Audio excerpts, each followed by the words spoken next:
Next we consider the expansionary monetary policy.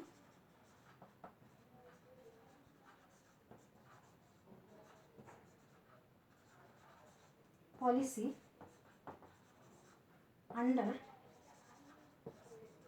fixed exchange rate.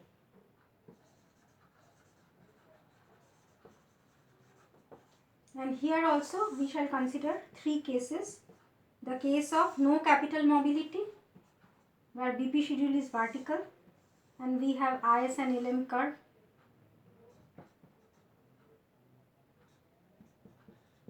So initial equilibrium is here in figure 1, where there is no capital mobility. Then we have a case of positive capital mobility but low capital mobility. IS, LM, so this is BP. So this is the case of low capital mobility, and this is the case of no capital mobility.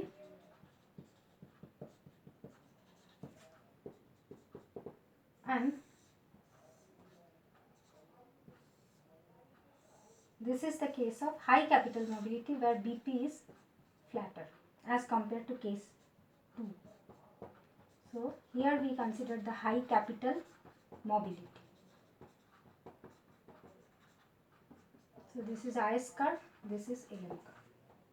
Now there is an expansionary monetary policy. So suppose money supply is rising. So as a result, LM curve will shift to the rightward direction from LM0 to LM1. So initially we were at point A, now we are at point B. Now point B is to the right of the BP curve. Now at point B, what is happening? We have a lower rate of interest, and we have a higher level of income. So along the x-axis we are measuring Y, along the y-axis we are measuring R, rate of interest. So here at point B we have a lower R and higher I. So lower R means capital outflow, so that will deteriorate the balance of payment, and higher Y means more import, that will also deteriorate the trade balance. And both the low rate of interest and high income will deteriorate the balance of payment, and therefore there will be a BOP deficit at point B, and we are to the right of the BP schedule. So diagrammatically we can say that we have a BOP deficit because the point B is to the right of the BP schedule. Now when there is a BOP deficit and we have a fixed exchange rate regime, then the currency cannot depreciate or appreciate. So currency cannot be changed because we are under the fixed exchange rate regime, but we have a BOP deficit. So this will be the case when there is no capital mobility and BP schedule is vertical. Now here consider case 2. Now in case 2, when there will be an expansionary monetary policy from LM0 to LM1, so we are here now. So initially we were at point A, now we are here. Now here also we are to the right of the BP schedule, and we have a lower rate of interest and higher income level. So with low R we have more capital outflow, and with high Y we have more import.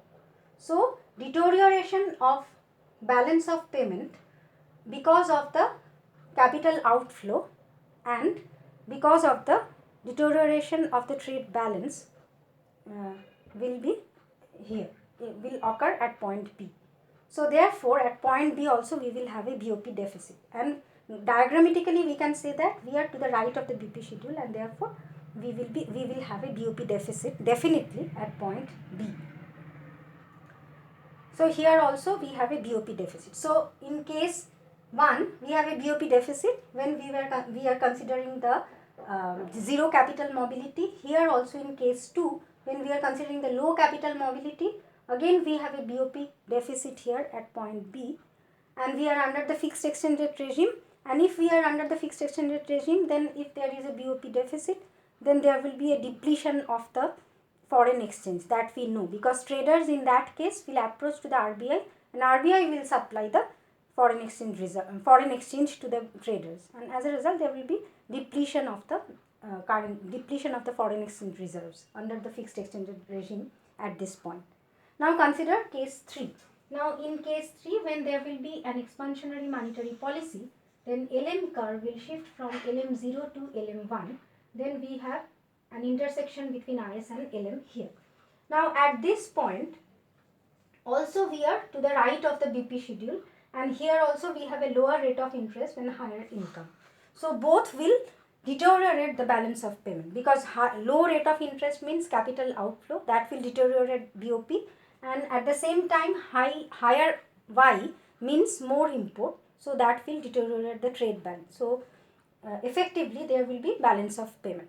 So both will deteriorate the balance of payment situation in the country. So there will be a BOP deficit at this point. So initially we were here, now we are here. So at point B we will have a BOP deficit.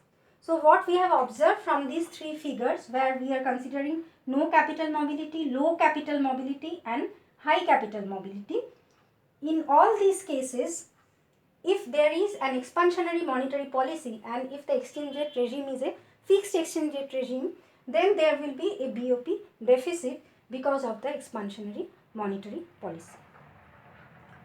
Now if there is a BOP deficit in all these three cases, then what will happen when the economy is at point B? Now at point B, when there is a BOP deficit and we are under the fixed exchange rate regime, so that means traders, they have a demand for the foreign exchange, but they do not have the enough amount of foreign exchange. So they will go to RBI, and RBI will supply the foreign exchange to the traders. So as a result, there will be a decline in the foreign exchange reserves with the RBI. So therefore, there will be a fall in the high powered money, and as a result money supply will fall. So the LM curve will shift back to the original position LM0 in all these three cases. So initially there was a rightward shift, now there will be a leftward shift, and it will go back to the original position in all these three cases, because we are under the fixed exchange rate regime.